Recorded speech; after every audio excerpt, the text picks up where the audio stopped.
So first question வந்துட்டு ஒரு boat and stream டாபிக்ல இருந்து கேட்டிருக்காங்க. என்ன சொல்றாங்க பாருங்க. If boat travels in upstream, if the speed of the boat in upstream is decreased by 40%. அதாவது upstream speed இருக்கும் இல்லையா? So upstream speedனா நமக்கு தெரியும் x minus y, அதாவது boat speed minus river speed வரும். So old up speed வந்து 100 இருந்தா new up speed வந்து 60 இருக்கும். ஏன்னா 40% reduce ஆகுதுன்னு சொல்றாங்க. So new up speed வந்து என்னவா இருக்கும்? 16 இருக்கும். ஏன்னா 40 reduce பண்ணா எதாவது மீனிங். இது சிம்பிளிஃபை பண்ணீங்கன்னா என்ன ஆகும்? 20 ஆல கேன்சல் பண்ணீங்கன்னா 5:3 இருக்கும். அடுத்த பாயிண்ட் என்ன சொல்றாங்க? சோ இந்த ரெடியூஸ் ஆகிற ஸ்பீட் இருக்கு இல்லையா, இது வந்து எதுக்கு ஈக்குவலா ஆயிரும் சொல்றாங்க? ஸ்பீட் ஆஃப் ஸ்ட்ரீம், அந்த ரிவர் ஸ்பீடுக்கு ஈக்குவல் ஆயிரும் சொல்றாங்க. சோ ஸ்ட்ரீமோட ஸ்பீடும் இந்த 3 தான் இருந்திருக்கும் ஃபர்ஸ்ட். சோ அதுதான் அந்த பாயிண்ட்ல சொல்ல வராங்க. சோ நமக்கு தெரியும் அப் ஸ்பீடோட ஃபார்முலா என்னது? x minus y. So x minus y equal இங்க 5 இருந்திருக்கு. இந்த y யோட வேல்யூ தான் இங்க 3 ன்னு சொல்லிட்டாங்க நம்மட்ட. அப்ப சப்ஸ்டிட்யூட் பண்ணீங்கன்னா என்ன வரும்? x minus 3 equal to 5 வரும். x ஓட வேல்யூ 8 ன்னு வருமா? சோ இந்த 8 ஓட வேல்யூ வந்து क्वेश्चन என்ன சொல்லுங்க? ஆக்சுவலா xன்றது என்ன நமக்கு இந்த இடத்துல? போட்டோட ஸ்பீடு. போட்டோட ஸ்பீடு வந்து 240 kmph சொல்லிட்டாங்க. சோ 8 யூனிட்ஸ் வந்து 240 kmph னா क्वेश्चन நம்ம என்ன கேக்குறாங்க? அப்ஸ்ட்ரீம் ஸ்பீடு கேக்குறாங்கல. சோ அப்ஸ்ட்ரீம் ஸ்பீடு வந்து என்ன வருது? 5 யூனிட்ஸ் வருதா? சோ 5 யூனிட்ஸ் வந்து என்ன வரும்? 150 kmph வருமா? சோ ஆப்ஷன் சி தான் கரெக்ட் இந்த क्वेश्चन. So அடுத்த क्वेश्चन வந்துட்டு ஒரு simple interest compound interest topic அந்த क्वेश्चन. சோ என்ன சொல்றீங்க பாருங்க. A man invested rupees x and 2x at 15% simple interest. CI வந்து ரேட் வந்து 8% சொல்லிட்டாங்க. டைம் வந்து 2 years ரெண்டு ஸ்கீமுக்குமே. ஓகேவா? Difference between SI and CI received after 2 years is 820. So principal ratio சொல்லிட்டாங்க 1:2. x 2x னா ரேஷியோ எடுத்தீங்கன்னா 1:2 னு வரும். உங்களுக்கு ரேட் ஆஃப் இன்ட்ரஸ்ட் சொல்லிட்டாங்க, டைமும் சொல்லிட்டாங்க, டிஃபரன்ஸ் பிட்வீன் இன்ட்ரெஸ்ட் சொல்லிருக்காங்க. ஓகேவா? இது வந்து கிராஸ் மல்டிபிள்ல போட முடியாது. ஏன் அப்படின்னா உங்களுக்கு வந்துட்டு கிராஸ் மல்டிபிள்ல போடணும் அப்படின்னு நமக்கு என்ன வேணும்? ரெண்டு ரேஷியோ வேணும், ஒரு குவான்டிட்டி வேணும். இங்க வந்துட்டு இண்டிவிஜுவல் ரேட் சொல்லியிருக்காங்க. ஸோ ரேட்டை வச்சு நீங்க பிரின்சிபல் அமௌண்ட் இன்ட்ரெஸ்ட் அந்த ரேஷியோ எழுதிருவீங்க. பட் அந்த பிரின்சிபலுக்கு கீழே என்ன ரிலேஷன்? இன்ட்ரெஸ்ட்டுக்கு கீழே டிஃபரன்ஸ் கொடுத்துருக்காங்க. ஸோ பிரின்சிபலுக்கு எந்த இதுவுமே இல்லை. ஓகே, அதனால கிராஸ் மல்டிபிள் யூஸ் பண்ண முடியாது. ரேஷியோ மெத்தட் யூஸ் பண்ணலாம். நான் ஆக்சுவலி இந்த மெத்தட் வந்து அந்த ரேஷியோ ப்ரொபோசல் தேர்ட் வீடியோ சொன்னா அது முக்கியமான வீடியோ சொல்லிட்டு அது தனி வீடியோவை போட்டிருப்பேன். ஸோ இந்த மாதிரி அதோட அப்ளிகேஷன் நிறைய இருக்கும், அதனால தான் தனி வீடியோவை போட்டேன். அந்த மெத்தடை யூஸ் பண்ணி பண்ணலாம். எப்படி பண்ணலாம் அப்படின்னா, ஸோ ஃபர்ஸ்ட் வந்து எஸ்ஐ எழுதுங்க. எஸ்ஐக்கு வந்து 15% ஃபார் 2 years சொல்றாங்கல்ல. அப்போ 2 yearsனா 2 into 15 என்ன வரும்? 30% வருமா? எஸ்ஐ வந்து 30%. ஸோ பிரின்சிபல் இஸ்டு எஸ்ஐ வந்து ரேஷியோ வந்து என்ன வரும்? பிரின்சிபல் 100 இருந்தா எஸ்ஐ வந்து 30 இருக்கும். சோ நான் இங்க காமனா இன்ட்ரெஸ்ட் எடுத்துக்கிறேன். ஏன்னா அடுத்த ஸ்கீம்ல சிஐ வருது. சிஐ வந்து என்ன சொல்றாங்க? 8% ஃபார் 2 years சொல்றாங்கல்ல. சக்சஸிவ்ல போட்டீங்கன்னா என்ன வரும்? 8 plus 8 into 8 by 100. சோ டோட்டலா 16.64% வரும். இத ஃபிராக்ஷன்ல மாத்துனீங்கன்னா என்ன வரும்? இந்த 64 எப்படி எழுதலாம்? 16/25 எழுதலாமா? சோ 16 into 25 400, 416/2500 வரும். அப்ப பிரின்சிபல் 2500 இருந்தா இன்ட்ரெஸ்ட் வந்து 416 இருக்கும். சோ 2500 416, அதாவது அந்த கொடுத்திருக்க ரேட்டை வச்சு நம்ம பிரின்சிபல் இஸ்டு இன்ட்ரெஸ்ட் ரேஷியோ எடுக்கணும். சோ இந்த இடம் புரியுதா உங்களுக்கு? 8% ஃபார் 2 yearsனா சக்சஸ்ஃபுல்லா போடுறீங்க, போட்டீங்கன்னா 16.64 கிடைக்குது. இது எப்படி ஃபிராக்ஷனை மாத்துறோம்? 0.64 வந்து என்னது? 64/100 வருமா? 64/100 4ஆல கேன்சல் பண்ணீங்கன்னா 16/25 வரும். சோ மிக்ஸ்டு ஃபிராக்ஷன்ல எப்படி இருக்கும்? 16/25 இருக்கும். இத ப்ராப்பர் ஃபிராக்ஷனை கன்வெர்ட் பண்ணீங்கன்னா 16 into 25 என்ன வரும்? 400. 400 plus 16 416/25% இருக்கும். சோ பெர்சன்டேஜ் ரிமூவ் பண்ண என்ன பண்ணணும்? நம்ம கீழ 100ஆல டிவைட் பண்ணுமா? சோ அப்ப பிரின்சிபல் 2500 இருந்தா இன்ட்ரெஸ்ட் வந்து 2 yearsக்கு 416 இருக்கும். இதுதான் மீனிங். ஓகேவா? சோ இப்ப ரேஷியோ எழுதியாச்சு. இப்போ ஃபர்ஸ்ட் பிரின்சிபல் வந்து என்ன ரேஷியோல இருக்கு? பிரின்சிபல் ரேஷியோ வந்து 1:2 நமக்கு. ஏன்னா x 2x சொல்றாங்கல்ல. சோ ரேஷியோ வந்து என்ன வரும்? உங்களுக்கு 1:2 வரும். சோ ஃபர்ஸ்ட் பிரின்சிபல் 1ஆல மல்டிப்ளை பண்ண போறீங்க, செகண்ட் பிரின்சிபல் வர ரேஷியோவை 2ஆல மல்டிப்ளை பண்ண போறீங்க. பண்ணியாச்சு. அடுத்து நம்ம என்ன பண்ணுவோம்? எதை கம்பேர் பண்ணிருக்காங்களோ அதை வந்து ஈக்குவேட் பண்ணுவோமா? சோ இங்க வந்து எதை கம்பேர் பண்றாங்க? எஸ்ஐல கொடுக்குற பிரின்சிபலையும் சிஐல கொடுக்குற பிரின்சிபலையும் தான் கம்பேர் பண்ணி 1:2 ரேஷியோ சொல்லியிருக்காங்க. அது ரெண்டுத்துக்கும் உள்ள ரிலேஷன். அப்ப ஃபர்ஸ்ட் இந்த 100ஐயும் 2500 ஈக்குவேட் பண்ணணும். எப்படி ஈக்குவேட் பண்ணுவீங்க? எல்சிஎம் எடுத்தா என்ன வரும்? 2500 தான் வரும். சோ இந்த கீழ இருக்க டேர்மை இன்டு 1 பண்ணணும், இந்த மேல இருக்க டேர்மை இன்டு 25 பண்ணணும். 100 into 25 பண்ணாதான் உங்களுக்கு வந்து 2500 கிடைக்கும். ஸோ இப்போ அவ்வளோதான், சிம்பிள் முடிஞ்சு. இப்போ டேரக்டா உள்ள மல்டிப்ளை பண்ணீங்கன்னா என்ன வரும்? ஸோ இது 2500, இங்க கீழே வந்து இந்த 25 30 715 வரும். இந்த 2 எவ்வளோ போனீங்கன்னா 5000. இன்ட்ரெஸ்ட் வந்து 416 into 2 என்ன வரும்? 832.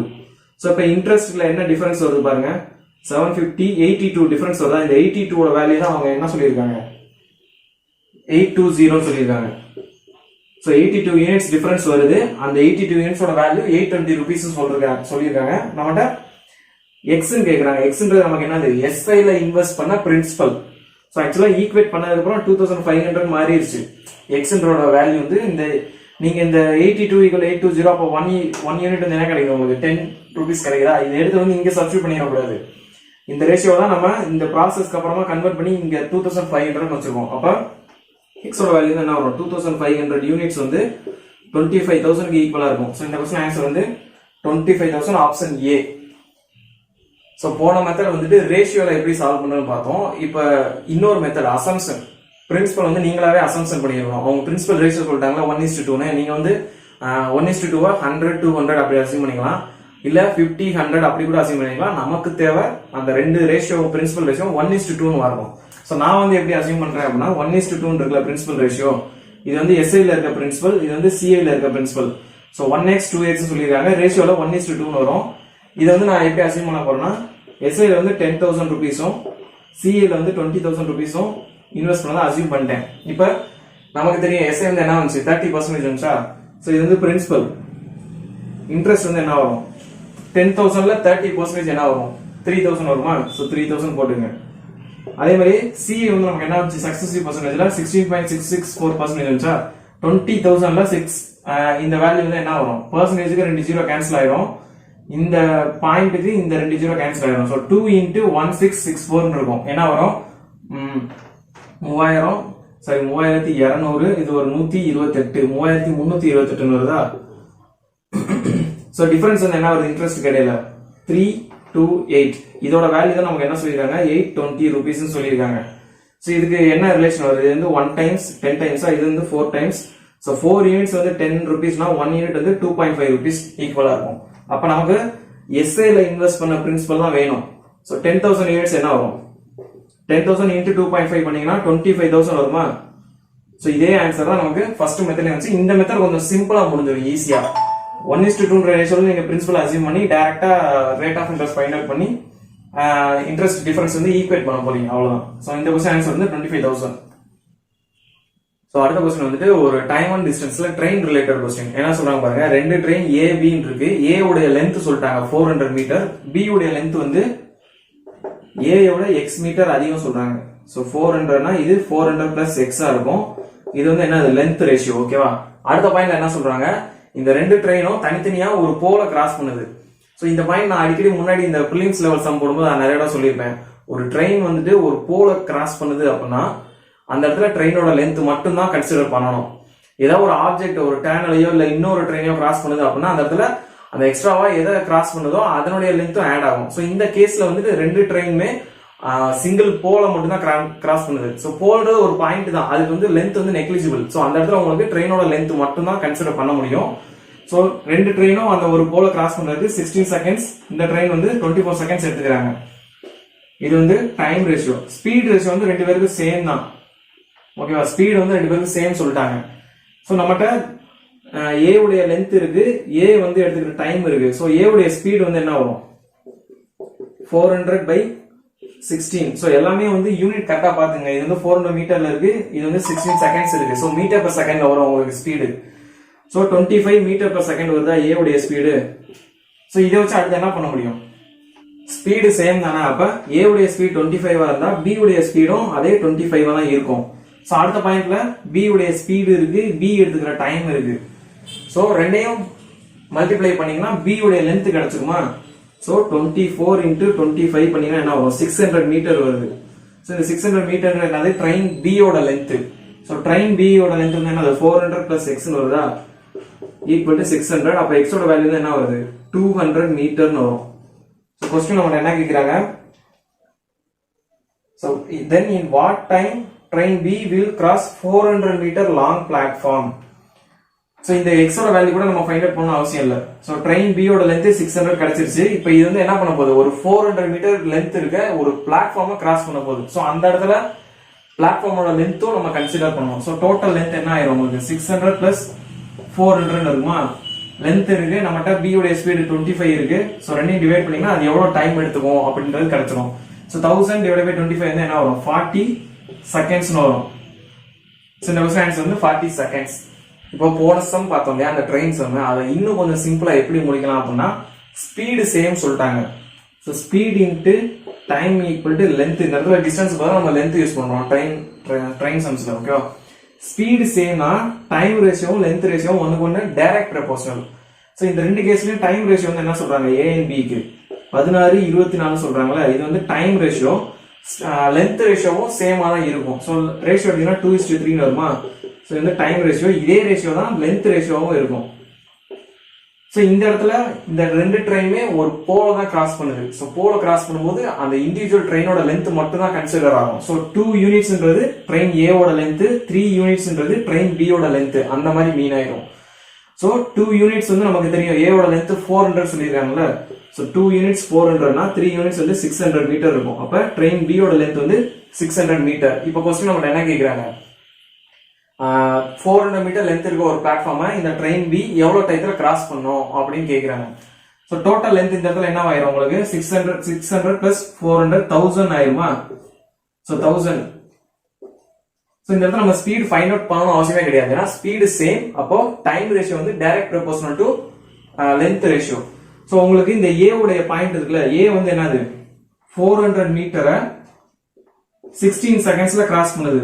ஓகேவா, ஏ உடைய ஸ்பீடு தானே பி உடைய ஸ்பீடும். அப்ப 1000 மீட்டருக்கு எவ்வளவு எடுத்துக்கும். சோ அப்படி டைரக்ட் ப்ரொபோர்ஷனல். இது வந்து டிவைட் பை 25 அதான் இதுவும் டிவைட் பை 25 ஆச்சுனா 40 செகண்ட்ஸ் வரும். சோ ஸ்பீடு ஃபைண்ட் அவுட் பண்ணாமலேயே ரேஷியோ மெத்தட்ல டைரக்டா நம்ம இப்படி போட்டுறலாம். சோ இதுவும் ஒரு மெத்தட். இந்த क्वेश्चन ஆன்சர் வந்து 40 செகண்ட்ஸ். அடுத்த क्वेश्चन வந்து ஒரு டைம் அண்ட் ஒரு டாபிக். என்ன சொல்றாங்கன்னா, A is 40% less efficient than B. So efficiency ratio சொல்லிட்டாங்க. A is to B க்கு வந்து B ஓட எஃபிஷியன்சி 100 இருந்தா A ஓட எஃபிஷியன்சி 60 இருக்கும். ஏன்னா 40% லெஸ்னா இதான் மீனிங். சிம்பிளிஃபை பண்ணீங்கன்னா என்ன வரும், 3:5 வருமா. அதே மாதிரி B is to C க்கு டைம் ரேஷியோ சொல்லிருக்காங்க. சோ என்ன சொல்லிருக்காங்க, B takes 20% less time than C. So C வந்து 100 days எடுத்தா B வந்து 20% less number of days எடுக்கும். So 80 days எடுக்குமா. இது வந்து டைம் ரேஷியோ. சோ இன்வெஸ்ட் பண்ணி போட்டீங்கன்னா என்ன வரும், 5:4 வரும். இது வந்து எஃபிஷியன்சி ரேஷியோ. இப்போ நம்ம A B B C இந்த ரெண்டு ரேஷியோ மெர்ஜ் பண்ண போறோம். ரெண்டுத்துல எது காமனா இருக்கு, B தான் காமனா இருக்கு. சோ B ஓட வேல்யூ என்னென்ன இருக்குன்னு பாருங்க. இங்கேயே 5 தான் இருக்கு, இங்கேயே 5 தான் இருக்கு. சோ நம்ம ஈக்குவேட் பண்ணணும் அவசியம் கிடையாது, அப்படியே டைரக்ட் வேல்யூஸ் எடுத்துக்கலாம். So A is to B is to C efficiency ratio வந்து என்ன வரும், 3:5:4. சோ டைரக்டா அப்படியே வேல்யூ எடுத்துக்கலாம். சப்போஸ் இந்த இடத்துல உங்களுக்கு 5 க்கு பதிலா 6 இருந்துச்சுன்னா நீங்க என்ன பண்ணிருக்கணும், B ஓட எஃபிஷியன்சி இங்க 5 வருது, இங்க 6 வருது. சோ ரெண்டையும் ஈக்குவேட் பண்ணணும். ஈக்குவேட் பண்ணா நமக்கு என்ன பண்ணுவோம், ஒன்னு எல்சிஎம் எடுப்போம், இல்லனா இந்த 5 ஐ இன்டு 6 பண்ணுவோம், இந்த 6 ஐ இன்டு 5 பண்ணிக்குவோம். சோ அப்படி பண்ணா ஈக்குவேட் ஆயிடும். சோ அந்த மாதிரி பண்ணணும். பட் நமக்கு வந்துட்டு ரெண்டு இடத்துலயுமே 5 தான் இருக்கு. சோ ஈக்குவேட் பண்ணணும்ன்ற அவசியம் இல்ல. சோ டைரக்டாவே 3:5 C ஓட எஃபிஷியன்சி 4 எடுத்துறோம். இப்போ நமக்கு டோட்டல் வர்க்க பத்தி என்ன சொல்றாங்க, ஏவும் பியும் சேர்ந்து AB எஃபிஷியன்சி வந்து 3+5 வருமா, சேர்ந்து 12 நாள்ல ஒரு வர்க்க முடிக்கிறாங்க. 8 × 12 96 வருதா. சோ இது வந்து ஃபுல் ஒர்க் கிடையாது, 12 நாள்ல அவங்க 80% ஒர்க்க தான் முடிக்கிறாங்க. சோ 80% வந்து 96னா 100% ஒர்க் வந்து என்ன வரும், 120 வருமா. சோ டோட்டல் ஒர்க் வந்து 120. அடுத்து நம்ம என்ன கேக்குறாங்க, பியும் சியும் சேர்ந்து இந்த டோட்டல் ஒர்க்ல 60% ஒர்க்கை எவ்வளவு டேஸ்ல முடிப்பாங்க. 100% 120னா 60% ஓட வேல்யூ என்ன வரும், 72ன்னு வரும். டோட்டல் இப்ப நம்ம பண்ண வேண்டிய ஒர்க் இருக்கு, B and C யோட எஃபிஷியன்சி இருக்கு. சோ 72/5+4 9 வருமா. சோ 8 டேஸ்ல அவங்க சொல்ற ஒர்க்கை B and C கம்ப்ளீட் பண்ணுவாங்க. இந்த क्वेश्चन ஆன்சர் வந்து 8 டேஸ்.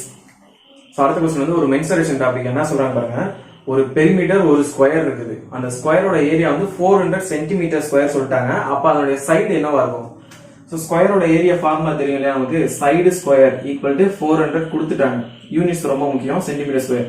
அப்ப சைடோட வேல்யூ என்ன இருக்கும், 400க்கு அப்படியே ஸ்கொயர் ரூட் எடுத்தீங்கன்னா 20 சென்டிமீட்டர் வருமா. சோ இதுதான் வந்து ஸ்கொயரோடைய சைடு. ஏன்ற வேல்யூ 20 சென்டிமீட்டர். அடுத்து என்ன சொல்றாங்க, பெரிமீட்டர் அந்த ரெக்டாங்கிளோட பிரெத் இருக்குல்ல, சாரி லென்த் வந்துட்டு இந்த ஸ்கொயர் சைடு ஆஃப் த ஸ்கொயரோட 40% மோர்னு சொல்றாங்க. ஸோ 20ல 40% மோர்னா என்ன வரும், லென்த் வந்துட்டு 20 இன்ட்டு 40% மோர்னா 1.4 பண்ணுவீங்களா, ஸோ 28 சென்டிமீட்டர் இருக்கும். ஓகேவா. ஸோ அதே மாதிரி அடுத்த பாயிண்ட் என்ன சொல்றாங்க, இந்த ரெக்டாங்கிளோட பெரிமீட்டர் வந்து என்ன வரும், நமக்கு 2 times of L plus B எதுக்கு ஈக்குவலா இருக்குன்னு சொல்றாங்க, பெரிமீட்டர் ஆஃப் இந்த ஸ்கொயர். ஸோ ஸ்கொயருடைய பெரிமீட்டர் வந்து என்ன வரும், நமக்கு 4A வருமா. ஸோ 4A வேல்யூ வந்து 18 வரும். ஸோ இது ஈக்குவல் டு 18 வரும். ஸோ 2ஆல கேன்சல் பண்ணீங்கன்னா 14 இருக்கும். லென்த்தோட வேல்யூ நம்ம கண்டுபிடிச்சிருக்கோம், 28 பிளஸ் B ஈக்குவல் டு 40. அப்போ B யோட வேல்யூ என்ன வரும், 12 வருமா. ஸோ நம்மகிட்ட ஏரியா ஆஃப் த ரெக்டாங்கிள் கேட்குறாங்க. ஃபார்முலா வந்து என்ன, ஏரியா ஆஃப் த ரெக்டாங்கிள் வந்து L into B. So L வந்து 28, B வந்து 12, ரெண்டையும் மல்டிப்ளை பண்ணீங்கன்னா என்ன வரும், 246 336 சென்டிமீட்டர் ஸ்கொயர். யூனிட் ரொம்ப முக்கியம். இந்த கொஸ்டின் ஆன்சர் வந்து 336 சென்டிமீட்டர் ஸ்கொயர். ஸோ அடுத்த கொஸ்டின் வந்துட்டு ஒரு ப்ராஃபிட் அண்ட் லாஸ் டாபிக். என்ன சொல்றாங்க பாருங்க, ஒரு ஜீன் ஒரு ஷர்ட் இருக்கு, அது ரெண்டுத்துக்கும் சிபி ரேஷியோ சொல்லிட்டாங்க. எப்படி சொல்லியிருக்காங்க அப்படின்னா, சிபி ஆஃப் ஜீன் வந்துட்டு 32.5% மோர் தேன் தட் ஆஃப் ஷர்ட்னு சொல்லியிருக்காங்க. ஃபர்ஸ்ட் நீங்க 32.5% ஃபிராக்ஷன் வேல்யூ எடுங்க. இதுக்கு ஃபிராக்ஷன் வேல்யூ எப்படி எடுப்பீங்க, ஸோ பர்சன்டேஜ் கேன்சல் பண்ணா கீழே 100 பண்ணுமா. ஸோ பாயிண்ட்ல இருக்கவங்களுக்கு கன்ஃபியூஸ் ஆகுனா இன்ட்டு 10 பண்ணிக்கோங்க மேல. ஸோ 325 மாறிடும். அப்ப கீழே இன்ட்டு 10 பண்ணீங்கன்னா கீழே 1000 மாறிடும். இப்போ 25 கேன்சல் பண்ணீங்கன்னா 13 ஒரு மேல, கீழே வந்து 14 வரும். அப்போ என்ன மீனிங், 32.5% மோர் அப்படின்னா ஷர்ட்டோட சிபி வந்து 40 இருந்தா ஜீனுடைய சிபி வந்துட்டு 13 அதிகமா இருக்கும் ஷர்ட்டோட. அப்ப 53 இருக்குமா. ஓகே, சிபி ரேஷியோ கிடைச்சிருச்சு. அடுத்து என்ன பண்றாங்க, இந்த ஜீனுடைய சிபி இருக்குல்ல, இதை வந்துட்டு இது வந்து ஆக்சுவலா யூனிட்ஸ் தான், ரேஷியோ தான். ஓகேவா. ஸோ நான் 53x எடுக்கணும், நான் 53 எடுக்கிறேன். ஓகேவா. ஸோ 53 இன்ட்டு 30% இன்க்ரீஸ் பண்றாங்க. அப்ப என்ன பண்ணுவோம், 1.3 பண்ணுவோமா. இப்போ 20% இன்க்ரீஸ் என்ன பண்ணுவோம், 1.2 மல்டிப்ளை பண்ணுவோம். 25% 1.25 மல்டிப்ளை பண்ணுவோம். ஸோ அதே மாதிரியே 30% இன்க்ரீஸ் பண்றாங்க. அப்போ 1.3 மல்டிப்ளை பண்ணுவோம். ஸோ இந்த பாயிண்ட் எடுக்கணும் அப்படின்னா கீழே டிவைட் பை 10 பண்ணுவோம். அடுத்து என்ன பண்றாங்க, ஸோ இந்த பிரைஸ்ல இருந்து 25% ப்ராஃபிட் வச்சு செல் பண்றாங்க. ஸோ ப்ராஃபிட்னா என்ன மீனிங், சிபி 100 இருந்தா செல்லிங் பிரைஸ் வந்து 125 இருக்கும். ரேஷியோ எடுத்தீங்கன்னா என்ன வரும், 5/4 வருமா. ஸோ 5/4. ஓகே. ஸோ இந்த இதெல்லாம் பண்ணதுக்கு அப்புறம் ஃபைனலா செல்லிங் பிரைஸ் வந்து உங்களுக்கு என்ன இருக்கு, 4134 இருக்கு. இப்போ இது எல்லாத்தையும் கேன்சல் பண்ண போறோம். கேன்சல் பண்ணா எப்படி பண்ணோம், இது வந்து 2 டைம்ஸ் போகுமா. ஸோ மேல 13 கீழே 8 இருக்கும். ஸோ இந்த 13 யூனிட்ஸோட வேல்யூ வந்து என்ன வரும், இங்கிட்ட கிராஸ் பண்ணீங்கன்னா 3 டைம்ஸ் போகும். ரிமைனிங் 23ல 1 டைம் போகும். Remaining 104 8 times. ஸோ இந்த 2 × 4 8 இருக்குல்ல, இது மேல போயிடுச்சு அப்படின்னா 53 யூனிட்ஸோட வேல்யூ வந்து எதுக்கு ஈக்குவலா இருக்கும், 318 × 8. ஓகேவா. நீங்க மல்டிப்ளை பண்ணணும் அவசியம் இல்லை, ப்ரிலிம்ஸ் லெவல்லாம் இந்த மாதிரி தான். ஸோ டேரக்டா இதை கேன்சல் பண்ற மாதிரி நம்பர்ஸ் எல்லாம் வரும். ஸோ 1 யூனிட் வந்து என்ன வரும், 53 கேன்சல் பண்ணீங்கன்னா 318ல 6 டைம்ஸ் போகும் 53. 1 யூனிட் வந்து 6 × 8 48 இருக்குமா.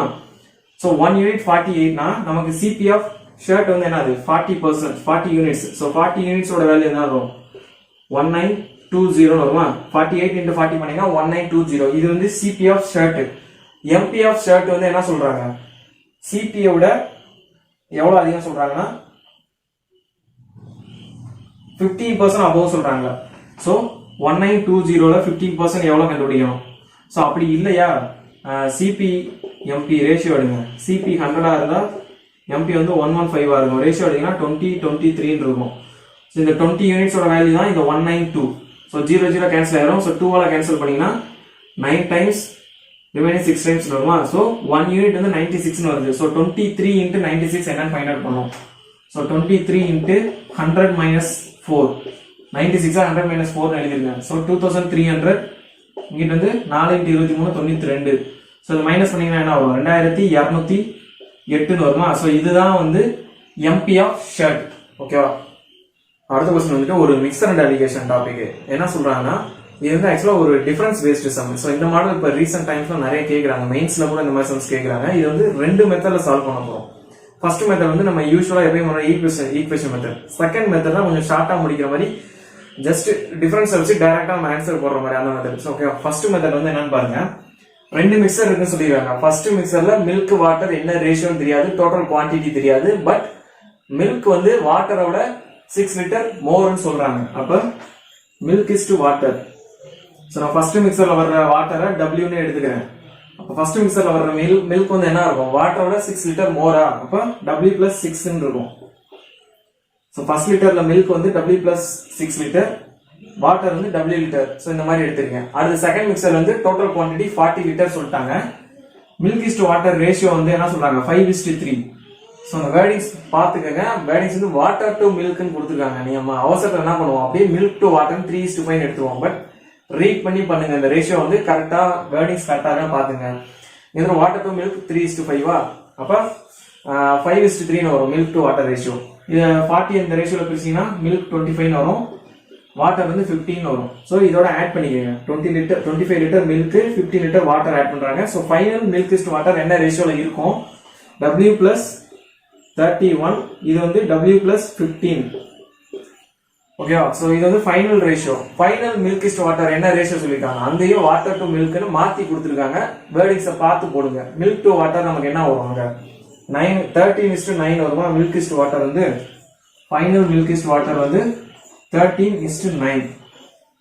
ஸோ இதோட ஈக்குவேஷன் எழுதிங்கன்னா என்ன வரும், இது வந்து W plus 31 W plus 15 equal to 13/9. ஓகேவா? ஸோ இந்த எக்ஸ்பிரஷனை சால்வ் பண்றது நிறைய பேர் நம்ம என்ன பண்ணுவோம், யூஸ்வலா கிராஸ் மல்டிப்ளை பண்ணி தான் பண்ணுவோம். பட் அப்படி பண்ணணும் அவசியம் கிடையாது. ஸோ இங்க ரெண்டுமே சேமா இருக்கு, இங்கேயும் W தான் இருக்கு, இங்கேயும் W தான் இருக்கு. ஸோ வேல்யூஸ்ல மட்டும் என்ன சேஞ்ச் வருது பாருங்க. லெஃப்ட் ஹேண்ட் சைடு 31:15 என்ன டிஃபரன்ஸ், 16 லிட்டர் டிஃபரன்ஸ் வருதா. ரைட் ஹேண்ட் சைடு ரேஷியோல என்ன டிஃபரன்ஸ் வருது, 4 யூனிட்ஸ். ஸோ 4 யூனிட்ஸ் வந்து 16 லிட்டருக்கு ஈக்குவல். அப்ப ஃபைனல் வாட்டர் வந்து நமக்கு என்னது 9 யூனிட்ஸ். ஸோ 9 யூனிட்ஸ் என்ன வரும், 4 யூனிட்ஸ் 16 லிட்டர்னா 9 யூனிட்ஸ் வந்து 36 லிட்டர் வரும். இதுதான் நம்மகிட்ட கொஸ்டின்ல கேட்கிறாங்க, final quantity of water. So 36 litre தான் ஆன்சர். இது வந்து நம்ம யூஸ்வலா எப்பயும் பண்ற ஈக்குவேஷன் மெத்தட். ஸோ இப்போ நம்ம டிஃபரன்ஸ் வச்சு போறோம். இப்போ டிஃபரன்ஸ் வச்சு எப்படின்னா, ஒன்று நீங்க ரெண்டு கேஸ் தான், ஒன்று மில்க் மைனஸ் வாட்டரா இருக்கும், அப்படி இல்லையா வாட்டர் மைனஸ் மில்கா இருக்கும். நீங்க இனிஷியலா என்ன எடுக்கிறீங்களோ அதே தான் ஃபைனல் வரைக்கும் கண்டினியூ பண்ணிட்டு போகணும். இனிஷியலா நீங்க மில்க் மைனஸ் வாட்டர் எடுக்கிறீங்கன்னா அடுத்த மிக்சர்லயும் நீங்க மில்க் மைனஸ் வாட்டர் தான் கண்டுபிடிக்கணும். ஓகேவா? ஸோ இந்த சம்ல நான் ஃபர்ஸ்ட் மிக்சர்ல இருக்க மில்க் வாட்டரை M1 W1 எடுத்துக்கிறேன். ஸோ M1 மைனஸ் W1 வந்து 6 லிட்டர் சொல்லிட்டாங்க ஃபர்ஸ்ட் குவான்டிட்டி ஃபர்ஸ்ட் மிக்சர்ல. செகண்ட் மிக்சர்ல நமக்கு இங்க ஃபைண்ட் அவுட் பண்ணி வச்சிருக்கோம்ல ரேஷியோ, இது டிஃபரன்ஸ் வந்து என்ன ஆகுது, மில்க் மைனஸ் வாட்டர். இது வந்து M2 மைனஸ் W2 எடுக்கிறேன். ஸோ டிஃபரன்ஸ் வந்து இங்க என்ன வருது, 10 யூனிட்ஸ் 10 லிட்டர் வருது. ஃபைனல்ல ரேஷியோல நமக்கு என்ன டிஃபரன்ஸ் வருது, 13:9. ஸோ ஃபைனல் வந்து நான் MF ஃபைனலுக்கு பதிலாக F எடுத்துக்கிறேன். ஸோ WF வந்து என்ன வருது, 4 யூனிட்ஸ் ரேஷியோல. ஆக்சுவலா இந்த 4 யூனிட்ஸ் டிஃபரன்ஸ் எப்படி வந்திருக்கும் உங்களுக்கு ஃபைனல்ல. அதே மாதிரி சப்போஸ் இந்த இடத்துல 9:13 அப்படி இருந்திருந்தா M மைனஸ் W என்ன வரும் உங்களுக்கு, -4 வரும். நான் அதுக்கு தான் சொல்றேன், நீங்க இனிஷியலா M மைனஸ் W எடுக்கிறீங்கன்னா எல்லாத்துலயும் M மைனஸ் W எடுக்கணும். W மைனஸ் M எடுக்கிறீங்கன்னா எல்லாத்துலயும் W மைனஸ் M எடுத்துட்டு போகணும். ஸோ ஏன்னா இந்த பிளஸ் சைன் ரொம்ப முக்கியம் இந்த மெத்தடுக்கு. ஸோ நமக்கு எல்லா இடத்துலயுமே மில்க் தான் கிரேட்டரா இருக்கு. ஃபர்ஸ்ட் மிக்சர்லயும் மில்க் தான் கிரேட்டர், செகண்ட் மிக்சர்லயும் மில்க் தான் கிரேட்டர். அதனால M2 மைனஸ் W2, ஃபைனல் மிக்சர்லயும் மில்க் தான் கிரேட்டர். அதனால MF மைனஸ் WF போட்டிருக்கேன். WF மைனஸ் MF போடணும் அவசியம் இல்லை. ஓகேவா? ஸோ MF மைனஸ் WF வந்து 4 யூனிட்ஸ். இந்த 4 யூனிட்ஸ் டிஃபரன்ஸ் எப்படி வந்தது உங்களுக்கு, first mixture difference plus second mixture difference, இது ரெண்டும் சேர்ந்து தான் உங்களுக்கு 4 யூனிட்ஸ் டிஃபரன்ஸ் வந்திருக்கும். ஸோ 4 யூனிட்ஸ் வந்து என்ன வரும், ரெண்டு டிஃபரன்ஸ் ஆட் பண்ணீங்கன்னா 16 லிட்டர் வருதா. ஸோ ஃபைனல் வாட்டர் வந்து நமக்கு என்னது 9 யூனிட்ஸ். ஸோ 9 யூனிட்ஸ் வந்து 36 லிட்டர் ஈக்குவலா இருக்கும். ஸோ இதுதான் நம்ம ஆன்சர். ஸோ இது வந்து டைரக்ட் அந்த டிஃபரன்ஸ் பேஸ்டு. ஸோ 3 ஸ்டெப்ல உங்களுக்கு ஆன்சர் வந்துடும். ஸோ அடுத்த கொஸ்டின் வந்துட்டு ஒரு பார்ட்னர்ஷிப் பேஸ்டு சம். என்ன சொல்றாங்க, இதையும் வந்துட்டு நம்ம ரெண்டு மெத்தட்ல சால்வ் பண்ண போறோம்.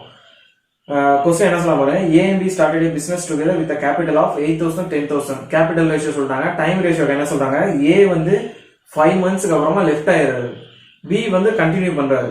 ஸோ டோட்டல் ப்ராஃபிட் வந்து இஃப் ஆஃப்டர் ஏ இயர் சொல்றாங்க. அப்ப டோட்டல் டைம் பீரியட் 12 மந்த்ஸ். இப்ப கேபிட்டல் இன்டு டைம் ரேஷியோ பண்ணாதான் நமக்கு ப்ராஃபிட் ரேஷியோ கிடைக்கும். கேபிட்டல் ரேஷியோ வந்து நமக்கு என்னது, A and B ரெண்டு பேருக்கும். ஏக்கு வந்து 8,000. ஸோ 8,000 10,000. இதை வந்து நான் சிம்பிளிஃபை பண்ணி 4:5 எடுத்துக்கிறேன். ஓகேவா? ஸோ 2,000 கேன்சல் பண்ணா 4:5. ஸோ A வந்து 5 மந்த்ஸ் இருக்காரு. So into 5. B வந்து 12 months இருக்காரு. ஸோ 5 into 12 இதை கேன்சல் பண்ணீங்கன்னா என்ன வரும்? into 3 வரும். இது 1 கேன்சல். ஸோ 1:3 ரேஷியோ இருக்குமா? இது வந்து என்னது ப்ராஃபிட் ரேஷியோ 1:3 ரேஷியோ. ஆக்சுவலா இந்த ப்ராஃபிட் ரேஷியோல டோட்டல் ப்ராஃபிட்ல எவ்வளவு பர்சன்டேஜ் இந்த ரேஷியோல செப்பரேட் பண்றாங்க? 20% சேலரி கொடுத்துறாங்க. டோட்டல் ப்ராஃபிட்ல வேர்டிங்ஸ் நல்லா கவனிங்க. டோட்டல் ப்ராஃபிட்ல 20% ஏக்கு சேலரியா கொடுத்துறாங்க. ஸோ ரிமைனிங் என்ன இருக்கு? 80%. அந்த 80% தான் உங்களுக்கு இந்த ரேஷியோல பிரிச்சு கொடுப்பாங்க ஏ அண்ட் பிக்கு. ஓகேவா?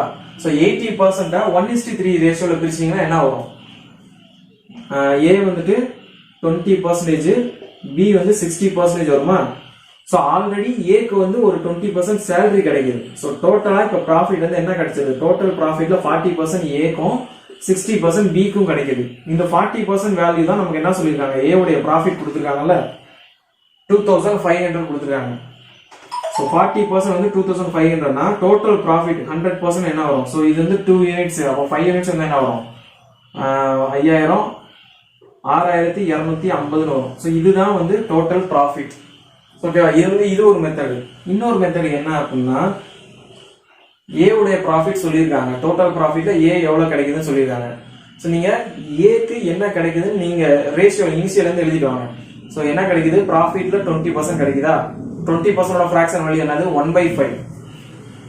ஸோ ஆல்ரெடி அவங்களுடைய இந்த ரேஷியோ நான் யூஸ் பண்ணிக்கிறேன். இங்க கண்டுபிடிச்ச ரேஷியோவை இங்க யூஸ் பண்ணிக்கிறேன். இதே ஸ்டெப் தான் இங்கே ரிப்பீட் ஆகும். ஸோ இந்த ரேஷியோ நான் டைரக்டா எடுத்துக்கிறேன். ப்ராஃபிட் ரேஷியோ வந்து 1:3 இருக்கு. ஓகேவா? ஸோ ஆல்ரெடி ஒரு 20% வந்து ஏக்கு போயிருதா? 20% வேல்யூ வந்து 1/5. இந்த 20% சேலரி போக ஏக்கு என்ன கிடைக்குது? பிளஸ் ரிமைனிங் என்னது? 4/5. 80% ஃபிராக்ஷன் வேல்யூ 4/5. இதுல ஏ உடைய ஷேர் என்னது? 1/4. அப்ப இந்த 4 கேன்சல் ஆகி 1/5 பிளஸ் 1/5 என்ன வரும்? 2/5 இருக்கும். இந்த 2/5 ஓட வேல்யூ தான் 2500 சொல்றாங்க. அப்போ 1 யூனிட்டோட வேல்யூ என்ன வரும்? 5 இங்கிட்டு போகும், 2 கீழே வந்துச்சுன்னா அதே 6250 ரூபா. டோட்டல் ப்ராஃபிட் வந்து 6215 வரும். ஸோ இது ஒரு மெத்தட். இது ரொம்ப சிம்பிளா முடிஞ்சிடும். ஸோ இந்த மெத்தட் நான் மறுபடியும் எக்ஸ்பிளைன் பண்றேன் பாருங்க. ஏ உடைய ப்ராஃபிட் தான் கொடுத்துருக்காங்க 2500. ஸோ நீங்க இனிஷியல் இருந்து ஏக்கு என்னெல்லாம் கிடைக்குது ப்ராஃபிட்டா என்னெல்லாம் கிடைக்குதுன்னு பாருங்க. டோட்டல் ப்ராஃபிட்ல 20% சேலரி கிடைக்குதா? So 20% fraction value 1/5. ரிமைனிங் எவ்வளவு இருக்கும்? 80% ப்ராஃபிட் தான் இருக்கும். 80% ஃபிராக்ஷன் வேல்யூ 4/5. அதுல ஏக்கு எவ்வளவு கொடுப்பாங்க? அந்த 80% இந்த ரேஷியோல பிரிக்கிறாங்கல்ல. சோ இதுல ஏ உடைய பங்கு 1/4. சோ இந்த 80%ல ஏ உடைய பங்கு 1/4. அதத்தான் நம்ம ஃபிராக்ஷன் எழுதிருக்கோம். 4/5ல ஏ உடைய பங்கு வந்து 1/4. சோ 4 கேன்சல் ஆகி 1/5 இருக்கும். ஆல்ரெடி ஒரு 1/5 இருக்கு. ரெண்டையும் ஆட் பண்ணீங்கன்னா 2/5 வரும். சோ இந்த 2/5 ஓட வேல்யூ தான் 2500. அப்ப டோட்டல் வேணும் அப்படின்னா இந்த 5 இங்க போயிடும், 2 கீழே வந்துச்சுன்னா 1 யூனிட்டோட வேல்யூ வந்து 6250. சோ 1 யூனிட் தான் நமக்கு வந்து டோட்டல் ப்ராஃபிட் 6250. அடுத்த கொஸ்டின் பாருங்க. அடுத்த கொஸ்டின் வந்து ஒரு பெர்சன்டேஜ் டாபிக். என்ன சொல்றாங்க? ஒரு சேலரி ஆஃப் எ மேன் வந்து 50,000 per month சொல்லிட்டாங்க. அதுல 20% வந்து ரெண்டுக்கு செலவழிக்கிறாரு. சோ டோட்டல் சேலரி வந்து 100% எடுத்தீங்கன்னா சோ அதுல ரெண்டுக்கு எவ்வளவு ஸ்பெண்ட் பண்றாரு? 20%. ஓகேவா? ரிமைனிங் எவ்வளவு இருக்கு அவர்கிட்ட? 80% இருக்கா? So remaining 80%. இந்த 80%ல 10%, அதாவது 10% ஆஃப் த ரிமைனிங் சொல்றாங்களே. அப்ப 80%ல 10% வந்து என்ன வரும்? 1/10 பண்ணீங்கன்னா 8% வரும். இதை வந்து எதுக்கு செலவழிக்கிறாரு? பில். சோ பில் அமௌண்ட்டுக்கு இந்த 8% செலவழிக்கிறாரு. சோ டோட்டலா 20 + 8 28 செலவாயிருக்கு இப்போ வரைக்கும். ரிமைனிங் எவ்வளவு இருக்கு? 72 இருக்கு. இந்த 72%ல 20% வந்து எதுக்கு செலவழிக்கிறாரு அப்படின்னா மிஸ்செலேனியஸ் எக்ஸ்பென்சஸ். இந்த 20% ஆஃப் த ரிமைனிங் சொல்றாங்களா, அதாவது இந்த 20 + 8 போக ரிமைனிங் இருக்க 72ல 20%. சோ 20% 4/5 வருமா? சோ இதோட வேல்யூ என்ன வரும்? 5ஆல கேன்சல் பண்ணீங்கன்னா 14.4 இருக்கும். சோ 14.4 × 4 என்ன வரும்? 56 57.6 வரும். சோ 20% தானே. சோ 1/5. சோ 14.4%. ஓகேவா? சோ இத வந்து எதுக்கு செலவழிக்கிறாரு? மிஸ்செலேனியஸ் எக்ஸ்பென்சஸ்க்கு 14.4. ரிமைனிங் எவ்வளவு வருது? இது வரைக்கும் எவ்வளவு செலவு பண்ணிருக்காரு? 28 14.4 42.4. 100ல 42.4 போயிருச்சு அப்படின்னா ரிமைனிங் எவ்வளவு இருக்கும் அவர்கிட்ட? இது ஒரு 6 அண்ட் ஒரு 53. சோ 53.6% கையில இருக்கும் அமௌண்ட். இந்த அமௌண்ட்டை ஒய்ஃபுக்கும் மியூச்சுவல் ஃபண்ட்லயும் என்ன ரேஷியோல பிரிச்சு கொடுக்குறாரு? 5:4 ரேஷியோல பிரிக்கிறாரு. இந்த 53.6 5:4 ரேஷியோல பிரிங்க. டோட்டல் 9 யூனிட்ஸ் வந்து 53.6க்கு ஈக்குவல். அப்ப 5 4 என்னன்னு பாத்தீங்கன்னா சோ 9 யூனிட்ஸ் வந்து 53.6 அப்போ 1 யூனிட் வந்து என்ன வரும் 53ல எத்தனை டைம்ஸ் போகும் சாரி இது வந்து 7 57.6 so 57.6 so 9 வந்து 6 டைம்ஸ் போகும் ரிமைனிங் 3.6ல 0.4 so 1 யூனிட் வந்து 6.4 அப்ப 5 யூனிட் வந்து என்ன வரும் 30 32 ன்னு வருமா so ஒய்ஃப்க்கு வந்து 32% ரிமைனிங் இருக்க 25.6% வந்து மியூச்சுவல் ஃபண்ட்ல இன்வெஸ்ட் பண்றாரு. நம்மளோட क्वेश्चनல என்ன கேக்குறாங்க அப்படினா அந்த மியூச்சுவல் ஃபண்ட்ல இன்வெஸ்ட் பண்றாருல ரெண்ட் வந்து how much more or less than the amount invested in mutual fund ரெண்ட்ல எவ்வளவு செலவழிக்கிறாரு 20% மியூச்சுவல் ஃபண்ட்ல 25.6% சோ எவ்வளவு அதிகமா இருக்கு 5.6% அதிகமா இருக்கா சோ 50,000ல 5.6% என்ன வரும் சோ டிவைட் பை 100 பண்ணினா 2 0 கேன்சல் ஆயிரும் இந்த ஒரு பாயிண்ட் இந்த ஒரு 0 கேன்சல் ஆயிரும் சோ 50 * 56 என்ன வரும் 250 250 சோ 2800 ன்னு வரும் சோ இதுதான் வந்து அவங்க கேக்குற ஆன்சர் டிஃபரன்ஸ் வந்து கேட்டிருக்காங்க 2800 ஆன்சர். இப்போ இதே क्वेश्चனை இன்னும் சிம்பிளா எப்படி முடிக்கலாம் போன மெத்தட் படி பண்ணீங்கன்னா ரொம்ப டைம் ஆயிடும் ஓகேவா நமக்கு பிரிலிம்ஸ்ல அவ்வளவு டைம் இருக்காது சோ இன்னும் கொஞ்சம் சிம்பிளா எப்படி முடிக்கலாம் அப்படின்னா டோட்டல் salary வந்து 50,000 சோ 50,000 எழுதிட்டீங்க ஓகே சோ ஃபர்ஸ்ட் எதுக்கு செலவழிக்கிறாரு ரெண்டுக்கு 20% செலவழிக்கிறாரு ரிமைனிங் எவ்வளவு இருக்கும் 80% சோ 50,000ல 80% ஓட வேல்யூ வந்து என்ன வரும் 4/5 ன்னு வரும் ஃபிராக்ஷன் வேல்யூ ஓகேவா இன்டு சக்சஸிவ் எல்லாமே அடுத்த செலவு சோ சக்சஸிவ் மல்டிப்ளிகேஷன் பண்ணிட்டு போகணும் நம்ம ரிமைனிங்க்கு சோ அடுத்து என்ன பண்றாங்க 20% ரெண்டுக்கு போயிடுச்சு ரிமைனிங்ல வந்துட்டு 10% சோ ரிமைனிங்ல 10% போச்சுனா ரிமைனிங் 90% இருக்கும் remaining 90% so 90% of fraction value வந்து 9/10 ஓகே சோ இது போக ரிமைனிங் இதுல வந்து 20% செலவழிக்கிறாரு சோ 20% போயிடுச்சுனா ரிமைனிங் 80% இருக்குமா 80% ஆஃப் ஃபிராக்ஷன் வேல்யூ என்ன வரும் 4/5 அகைன் 4/5 சோ மிச்சம் இருக்கிற அமௌண்ட்ட ஒய்ஃபுக்கும்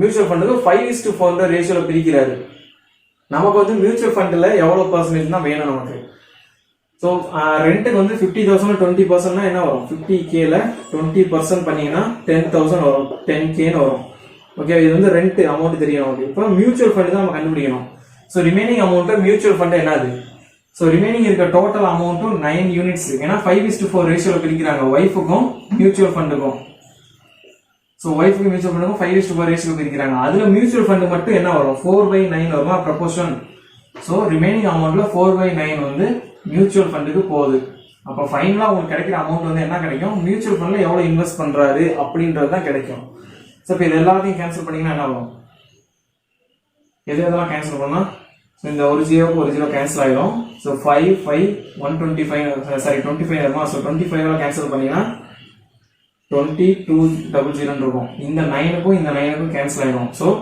64 * 200 என்ன வரும் 12064 * 200 சோ 128 2 0 சோ நம்மட்ட ரெண்ட் வந்து 10,000 ரூபாய் மியூச்சுவல் ஃபண்ட்ல 12,800 ரூபாய் டிஃபரன்ஸ் வந்து என்ன வருது உங்களுக்கு 2800 சோ இதே தான் நமக்கு போன மெத்தட்ல கிடைச்சது சோ கான்செப்ட் தெரிஞ்சா ஒரே லைன்ல முடிச்சிடலாம் நீங்க இந்த क्वेश्चन ஆன்சர் வந்து 2800